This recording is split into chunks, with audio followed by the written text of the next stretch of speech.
हम भगवान के दर्शन के लिए लालायित हों, ये सामान्य दर्शन है। भगवान हमारे दर्शन के लिए लालायित हो, ये भाव की पराकाष्ठा है। हम बिहारी जी का दर्शन करने जाते हैं, पर्दा लगा हुआ है, आंगन में हाथ जोड़े खड़े हैं, टकटकी लगाकर पर्दे को देख रहे हैं। पुजारी जी, गुसाई जी कब पर्दा हटाएं और कब हम बिहारी जी को निहारें, ये सामान्य भाव है। बिहारी जी अंदर खड़े हैं, पर्दा लगा है, हम आंगन में खड़े हैं और पर्दे के अंदर बिहारी जी टकटकी लगाकर देख रहे हैं कि कब गुसाई जी मेरा पर्दा हटाएं और कब मैं आगरा से आए अपने भक्त का दर्शन करूं। ये भाव की पराकाष्ठा हमको याद आती, उनको नहीं आती। भगवान हमको देखे, भगवान टकटकी लगाकर देख रहे हैं। मुझे सूरदास जी की बात बहुत अच्छी लगती है। आप जानते सूरदास जी जन्मांध थे, आपके पड़ोसी ही थे, कोई दूर के नहीं थे, आपके मोहल्ले के ही। तो ये परासोली में रहते थे, सायंकाल की संध्या आरती में जाते थे जतीपुरा। अंधे थे तो लालटेन ले जाते थे, सबसे पीछे बैठते थे, चुक धक्का मुक्की न हो। और जब आरती की घंटी बजती थी, सब लोग खड़े होते थे, पर्दा हटता था, आरती शुरू होती थी, तो एक कंधे पर लालटेन रख के जोर जोर से बोलते, जय हो श्रीनाथ जी की, जय हो गिरिराज जी की, जय हो श्रीनाथ जी की। एक कोई आगरा का तो नहीं था, सिकंदर आका था, वो भी दर्शन करने गया, तो उसने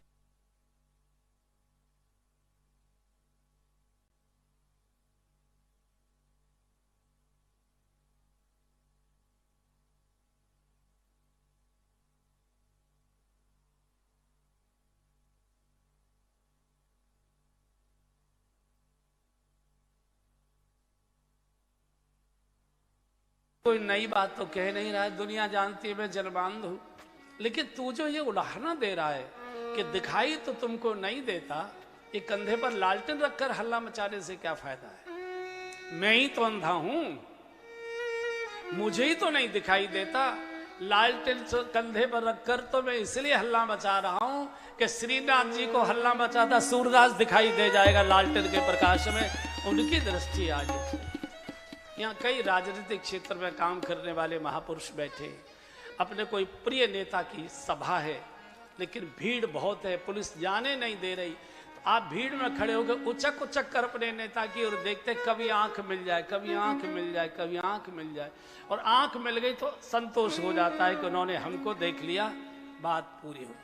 आज भगवान देख रहे हैं, इतने में तो सामने से आ गई तात जनक तनया सोई, तात जनक सब गए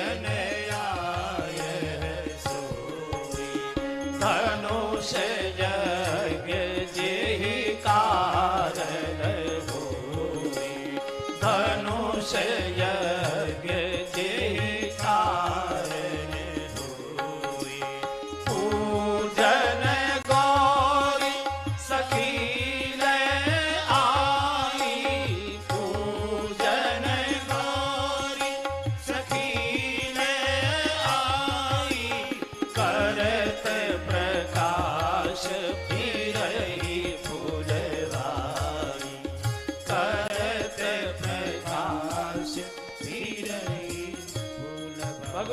लक्ष्मण जी के हाथ पकड़िया, भैया ये जनक जी की बिटिया जानकी हैं, जिनके स्वयंवर में हम आए हैं, इस समय गौरी पूजन करने आए हैं। लखन अब तुझसे मैं क्या छुपाऊं भैया, मेरा तन तेरे पास खड़ा है, लेकिन मेरा मन तो जानकी जी के पास ही चला गया।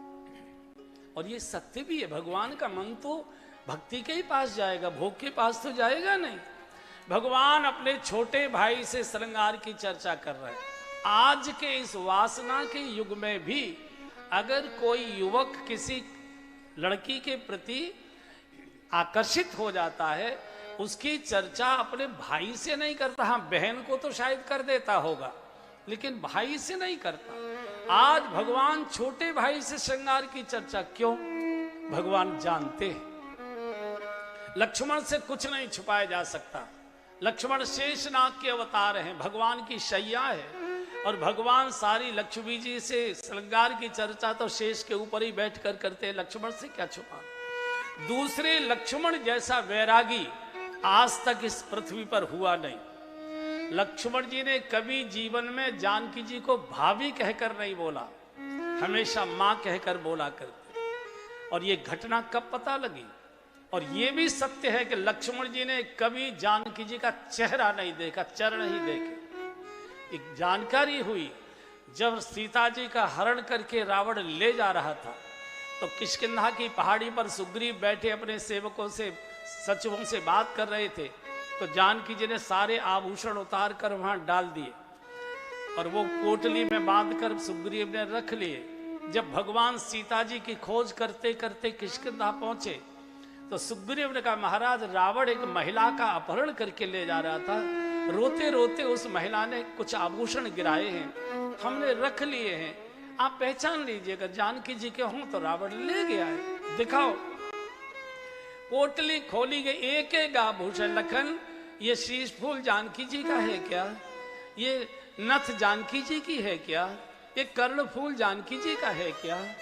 ये कंठहार जानकी जी का है क्या? लक्ष्मण जी रो पड़े, प्रभु मैं कुछ नहीं पहचानता हूं, ना हम जानामी केयूरे, ना हम जानामी कुंडले।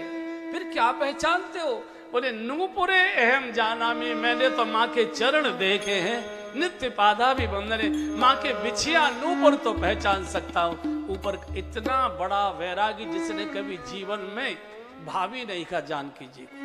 भगवान उनसे श्रृंगार की चर्चा करते, क्यों जानते कि ये मेरे श्रृंगार में सहयोग तो करेगा लेकिन खुद रसास्वादन नहीं करेगा। इतने में तो लता भवन से प्रकट भय पुरुष सिंह दो वीर। जानकी जी ने प्रभु को देखा, प्रभु ने जानकी जी को देखा। जानकी जी घबरा गई, भाल तिलक श्रम बिंदु सोहाए। मन मन में सोचने लगी, इनको तो फूल की कली तोड़ने में पसीना आ रहा है, ये शंकर जी का कठोर धनुष कैसे तोड़ेंगे? और मैंने तो इनका वर्ण कर लिया। एक बार भगवान से किसी ने पूछ लिया, भगवान 10,000 राजा जिस धनुष को हिला नहीं पाए उसको तो आपने यों ही तोड़ दिया। ले चढ़ावत खेचत गाढ़े, काहू ने लखा देख सब ठाड़े।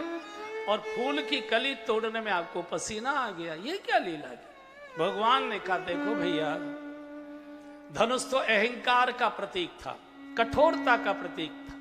अहंकार को, कठोर को तोड़ने में तो मुझे बिल्कुल परिश्रम नहीं करना पड़ता, पर क्या बताऊं, फूल जैसी कोमल भावनाओं को तोड़ने में तो मुझे भी पसीना आ जाया करता है। और ये सामान्य कलियां नहीं थी, ये भक्ति की कोमल कोमल भावनाएं थी।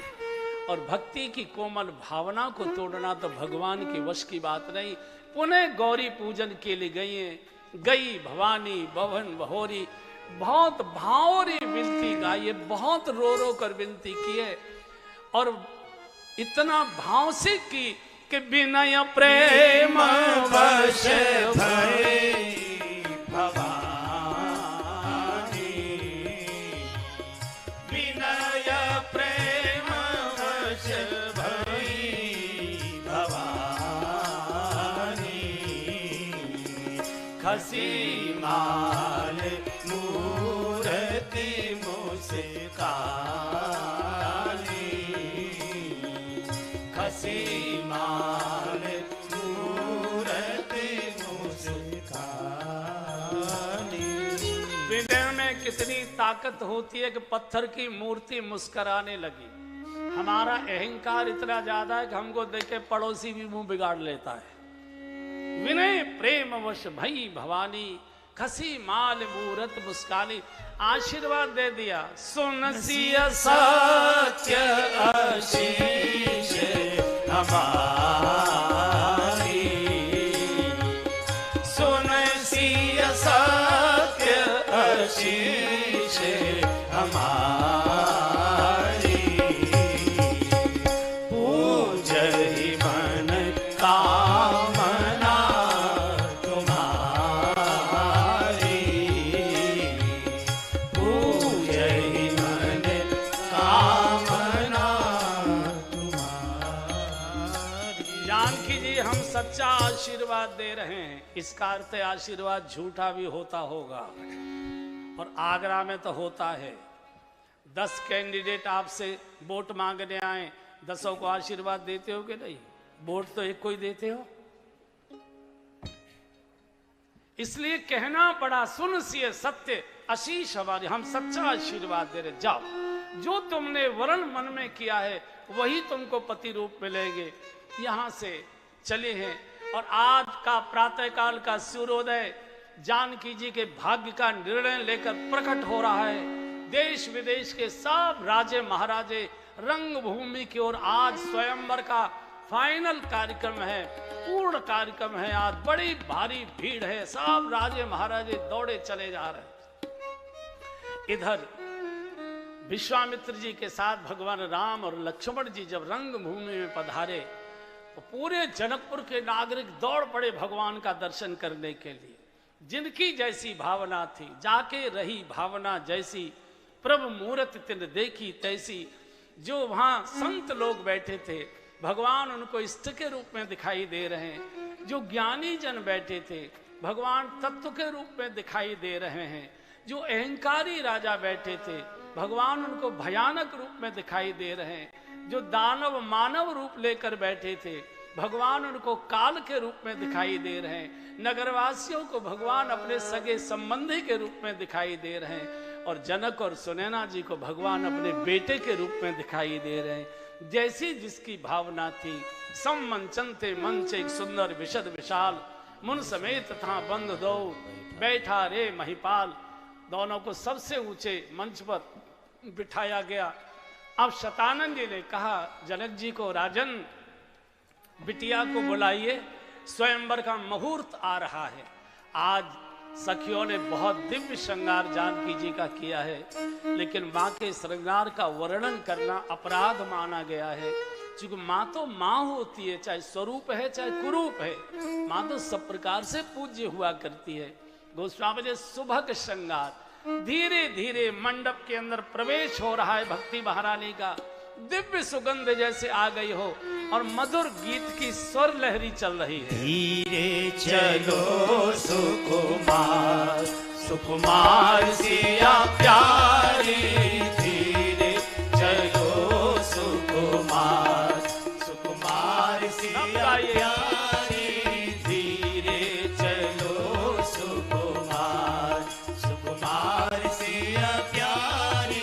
चली संग गए सखी सयानी, चली संग गए सखी सयानी। गावत गीत मनोहर गानी, गावत गीत मनोहर गानी। धीरे चलो सुकुमार, सुकुमार सिया प्यारी, धीरे चलो सुकुमार, सुकुमार सिया प्यारी। सोहनवल तनु सुंदर सारी, सोहनवल तनु सुंदर सारी।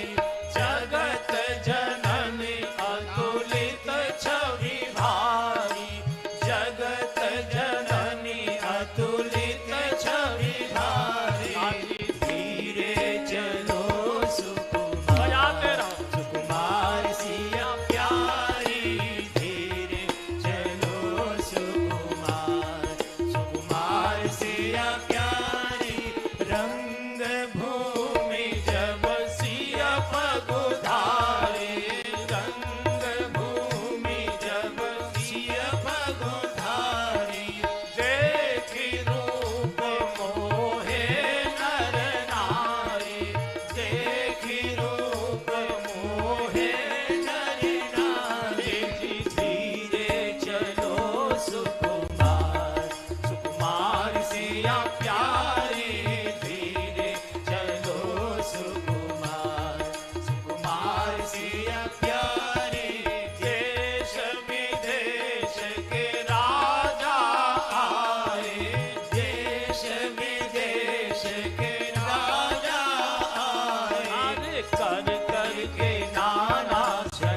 मधुर गायन, भक्ति की दिव्य सुगंध पूरे पंडाल में। झिझक गई, बुजुर्ग बैठे थे सब परिवारी जन, संकोच में आगे धीरे धीरे।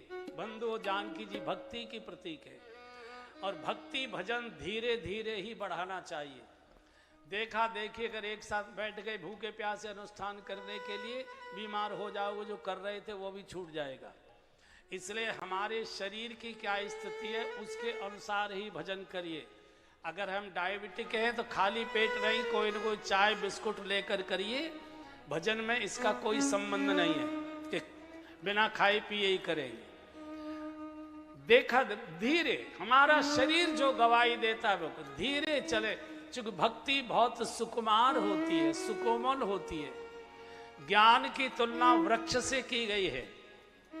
पौधा लगाया जाता है पेड़ का, थोड़े दिन उसको पानी दिया जाता है, थोड़े दिन उसकी सुरक्षा की घेरा बनाया जाता है कांटे वाटे लगाकर, फिर वो जमीन से पानी लेने लगता है, फिर किसी घेरे की रक्षा की जरूरत नहीं, वो खड़ा रहता है, आंधी और सब में खड़ा रहता है। लेकिन जो भक्ति है, लता है, लता बहुत कोमल होती है।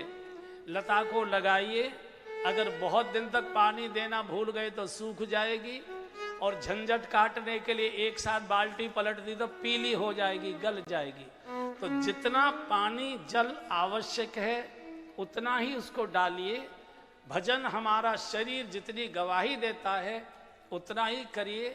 वृक्ष की सुरक्षा थोड़े दिन की जाती है, लेकिन लता की सुरक्षा बहुत लंबे समय तक कांटों से, जालियों से उसको रखा जाता है, और वृक्ष को आगे चलकर किसी सहारे की जरूरत नहीं पड़ती। लेकिन लता को ऊपर उठाने के लिए कोई न कोई बांस, बल्ली, रस्सी, कुछ न कुछ लगाना पड़ता है। इसका अर्थ ये है कि भजन करिए अपनी शरीर की स्थिति देखकर एक बात, दूसरे किसी न किसी के सहारे से भजन को आगे बढ़ाइए। कोई गुरु का मार्गदर्शन लीजिए, कोई गुरु का सहारा लीजिए, कोई भजनानंदी व्यक्ति से अपनी शंकाओं का समाधान करे, फिर आगे बढ़िए। मनमौजी भजन नहीं चाहिए, गुरुमुखी भजन चाहिए, मनमुखी भजन नहीं चाहिए। किसी न किसी गुरु के सानिध्य में, मार्गदर्शन में भजन करिए। और भजन की सुरक्षा बंधुओं और बहनों बुढ़ापे तक करनी पड़ती है। लता को बुढ़ापे तक, बड़े समय तक भी जालियां लगानी पड़ती है, कांटे लगाने पड़ते हैं, तथा तो विकार वासनाओं की भैंस, विकार वासनाओं की बकरी कुतर जाएंगी, खा जाएंगी, हाथ मलते रह जाओगे, अरे राम राम इतने दिनों से पाली थी, खा गया इसको। भजन की सुरक्षा भी बहुत आवश्यक है। भजन किसी सतगुरु के सानिध्य से, उनके संरक्षण में, और सबसे ज्यादा है भजन की सुरक्षा। अन्यथा तो दसियों साल से किया गया भजन पूजा पाठ, एक बार साले के लड़के की शादी में चले गए, बारात में चौपट कर आए, वहीं जाकर वहीं चौपट कर आए। एक बार दोस्तों के साथ गोवा घूमने चले गए, सत्यानाश कर आए जो कर रहे थे। इसलिए भजन करने वाले को भजन की सुरक्षा, रिश्तेदारी की जगह है, खूब प्रणाम करिए, लेकिन किसी भी रिश्तेदार की गलत बात में सहयोग मत करिए, न खान में, न पान में, न दृश्य में, न कहीं भी। हम पैर छूते हैं आपके, आप हमारे लिए पूज्य हैं, प्रणाम करते, लेकिन सर नहीं। झूठ बोलकर सत्य की रक्षा करें, नहीं पहले ले लेते थे, आजकल होम्योपैथिक दवाई ले रहे हैं, तबीयत बहुत खराब है, डॉक्टर ने बिल्कुल मना कर दिया। असत्य बोलकर सत्य की रक्षा करिए, कल्याण हो जाएगा आपका। झूठ नहीं बोल सकते थे इसलिए 2 घूंट ले लिया, नहीं 2 घूंट इतने गहरे गड्ढे में गिरा देगा, कोई निकालने वाला पैदा नहीं। और अब सीता जी को प्रवेश करते दिव्य सुगंध, संकोच में बुजुर्गों को देख आसन पर बिठाया, और अब जनक जी के बंदी जनों ने नगाड़े पर चोट की। बोले बंदी बचन बर सुनो सकल भयपाल, पन विदेह कर कहे हम गुजा उठाए विशाल। हे देश देश के राजाओं महाराजाओं, हम जनक जी की प्रतिज्ञा की घोषणा कर रहे हैं। ये जो शंकर जी का धनुष है ये राहु के समान कठोर है, और आपकी भुजाओं की ताकत चंद्रमा के समान है। जो भी राजा इस धनुष को चढ़ाएगा त्रिभुवन में उसकी जय जयकार होगी। और जानकी जी बिना किसी विचार के, विनय विचार बरई हटते ही। कितनी बड़ी स्टेट का राजा है, किस जाति का राजा है, कोई विचार नहीं होगा। जानकी जी उसका वर्णन करेगी। करो प्रेत। जो मूढ़ अहंकारी राजा थे वो अपने अपनी बाहें चढ़ाने लगे। कुछ आगरा के भी भदावर आदि के अच्छे भले राजा, यहाँ के अवागढ़ के, जो आगरा के आसपास, आगरा के लोग सीधे बहुत होते हैं। मैं इसलिए कह रहा हूँ मुझे 4-5 दिन और रहना है, बाकी तो मैं जानता हूं कैसे होते हैं। तो उन्होंने कहा काय को परेशान हो रहे हो, उठक बैठक कर रहे हो? अरे भगवान श्री राम बैठे हुए, वो धनुष तोड़ेंगे, दर्शन करो। आनंद है। कायर कमजोर कहीं के, हिम्मत नहीं थी तो आए काय को थे। उन्होंने खबरदार, हम चंबल का पानी पिए हुए हैं, उनको कायर कमजोर कहते हो?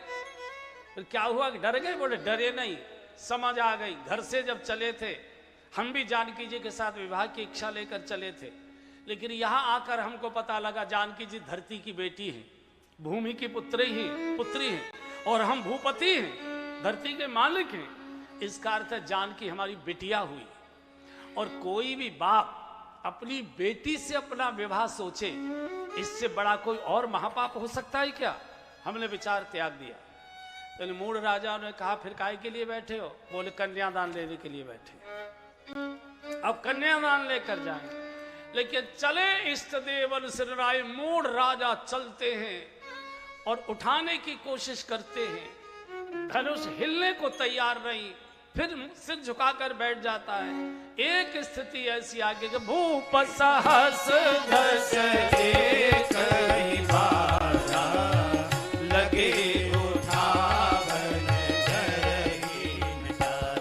हे जी भूप सहस दस एक ही बारा, लगे उठावन जरहीन डार। हे जी दगई न शंभु सरासन कैसे, कामी वचन सती बन जे। आजी दगई न शंभु सरासन कैसे, कामी वचन सती बन जे। आजी सवन भय जोग उपहासी, जैसे बिनु विराग सन्यासी। सवनप भय जोग उपहासी, जैसे बिनु विराग सन्यासी। एक साथ 10,000 राजा धनुष पर चिपक गए। तो गोस्वामी जी से किसी ने कहा महाराज ये क्या कर रहे हैं? 10,000 राजा एक साथ मान लो ये उठा लेते तो क्या आप जानकी जी की चटनी बना के बांटते राजाओं में? क्या करते? गोस्वामी जी ने कहा 10,000 राजा धनुष को उठाने के लिए नहीं चुपके थे। बोले तो? बोले दवाई रखने के लिए चुपके थे, हम उठने ही नहीं देंगे। आप में से गांव के कौन कौन है? जरा हाथ उठाना। गांव के जिन्होंने गांव में जन्म लिया। अच्छा है गांव के, लेकिन शहर में आ गए उसको डर के मारे कह नहीं रहे हो। आपने छप्पर उठाते देखा होगा कभी गांव में, वहां भी एक मनोरंजन होता है छप्पर का। चैत के महीने में आंधियों में छप्पर गिरते हैं, तो आज के का उठना है 10, 20, 25, 50 लोग इकट्ठे हो जाते हैं चौराहे पर, और जब छप्पर उठाया जाता है तो 10-5 तो ऊपर की ओर उठाते हैं और 25-30 नीचे की ओर खींचते हैं ऐसे, और ले करेंगे ऐसे, है ना? नीचे छप्पर उठता तो नहीं है, टूट बेचारा जाता है वैसे। तो ये राजा इसी में थे, कोई उठाने ले दबोचे रहे। जब सब निराश होकर बैठ गए, जनक जी डाइस पर आ गए, मंच पर आ गए, और जनक जी ने ललकार कराए राजाओं, मुझे ये मालूम होता कि परशुराम जी ने धरती को क्षत्रियों से विहीन कर दिया है, तो मैं इतनी कठोर प्रतिज्ञा लेकर जगत में अपना उपहास नहीं करा था। द्वीप द्वीप के भूपति नाना, सब द्वीपों के, सब देशों के, सब लोकों के राजे आए, लेकिन धनुष उठाना तो बहुत बड़ी बात है। तिल भर भूमि न सके छुड़ाई, तुम धरती से तिल के समान धनुष को हिला नहीं पाए। खबरदार, अब कोई अपने को वीर कहेगा। अब जन को माखे भटमानी, वीर विहीन मही में जानी। मैंने जान लिया धरती वीरों से खाली हो चुकी है। राजाओं में तो सन्नाटा आ गया। लक्ष्मण जी तिलमिला गए और एकदम खड़े हो गए। भगवान क्षमा करना, आज मुझे आपके सामने मैं कभी नहीं बोला, आज मुझे बोलना पड़ रहा है। कहीं जनक जस अमृतवाणी विद्यमान रघुकुल मन जानी, जहां आप बैठे हो और वहां कोई कहते वीर विहीन मही में जानी। धरती वीरों से खाली हो चुकी है। अगर धनुष तोड़ना ही वीरता का लक्षण है, प्रभु मैं आपके चरणों की सौगंध खाकर कहता हूं, तिनके के समान इस धनुष के 2 टुकड़े करूं, सारे ब्रह्मांड को उठाकर कच्चे घड़े के समान फोड़ दूं, हजारों योजन लेकर दौड़ जाऊं। और अगर ये मैं नहीं कर पाया, मैं सुमित्रा मां के दूध की सौगंध खाकर कहता हूं, क्षत्रिय धर्म त्याग दूंगा, भीख मांगकर गुजारा करूंगा, मुंह नहीं दिखाऊंगा। एकदम पूरी की पूरी सभा में सन्नाटा हो गया। जनक जी भी ऐसे चुप गए, कोई बड़ी मुझसे भूल हो गई। लेकिन भगवान मन मन में मुस्कुरा रहे हैं, बोले बेटा बहुत बढ़िया बोला है, और बोल थोड़ा सा।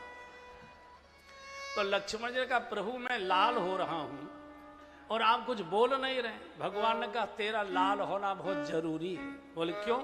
बोले तेरा नाम ही लाल है। कोई लखन पीला कहता है, कोई लखन हरा कहता है, कोई लखन गुलाबी कहता है, क्या कहते हैं? तेरा लाल होना लखन जरूरी था। बोले कैसे? बोले पूरब दिशा में जब सूर्य प्रकट होता है तो सूर्य उदय होने के पहले पूरब दिशा में आकाश में लालिमा आ जाया करती है, तब पता लगता है सूर्य उदित होने जा रहा है। लालिमा तूने प्रकट कर दी, सूर्य मैं प्रकट करूंगा, चिंता करने की जरूरत नहीं प्रकाश में। लेकिन सुन, तू क्या समझता था कि जनक जी की बात मुझे बुरी नहीं लगी? कि मुझे भी बड़ी बुरी लगी। पर मैं क्या कहता, गुरुजी जो बैठे, जब तक गुरुजी आज्ञा न दे, एकदम विश्वामित्र जी को भी अपनी भूल समझ में आ गई और विश्वामित्र जी अपने आसन से उठे और आकर भगवान की पीठ थपथपा कर बोले, राघव उठहु राम भंजहु भव चापा, मेटहु तात जनक परिताप। अरे उठहु राम भंजहु भव चापा, मेटहु तात जनक परिताप, मेटहु तात जनक परिताप, मेटहु तात जनक परिताप। राघव उठो और धनुष तोड़ दो। जनक जी के सेवक जो नहीं सर, नहीं गुरु जी, धनुष तोड़ना नहीं है, धनुष चढ़ाना। बोले नहीं, धनुष तोड़ा जाएगा और बीच से ही तोड़ा जाएगा, धनुष चढ़ाया नहीं जाता। क्यों? बोले धनुष अहंकार का प्रतीक है और अहंकार चढ़ाया नहीं जाता, अहंकार तोड़ा जाता। और अहंकार बीच में ही होता है बंधुओं। बचपन में भी अहंकार नहीं होता, बुढ़ापे में भी कमर झुकने के बाद अहंकार नहीं रहता, जवानी में। और जिसने युवावस्था में अपने अहंकार को तोड़ दिया, भक्ति उसी का वर्ण करेगी, भक्ति उसी के जीवन में आया कर। उदित उदयगिरि मंच पर रघुवर भाल पतंग, विकसे संत सरोज सब, हर्षे लोचन भंग। बिल्कुल सह ठाड़े भये उठे, सहज सुहाए, ठाड़े भये सब गाये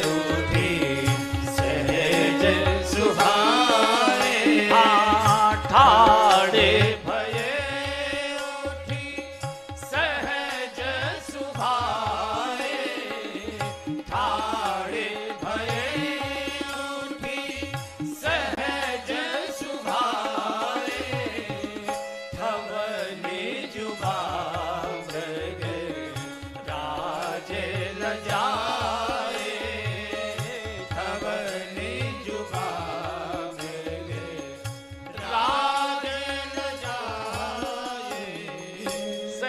चले कुंजवर स्वामी। बिल्कुल सहज भगवान धीरे धीरे। सुनैना जी रोने लगी, अपनी सखी को कहा, सखी ये क्या तमाशा करा रहे हैं, महाराज को जाकर समझाओ, ये बच्चों का तमाशा है क्या? क्यों बेइज्जती करना चाहते? 10,000 राजा जिसको नहीं हिला पाए, ये जरा सा बालक।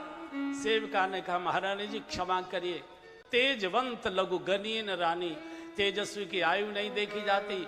देखने में सूरज जरा सा थाली के बराबर दिखाई देता है, सारे ब्रह्मांड के अंधकार को दूर कर देता है।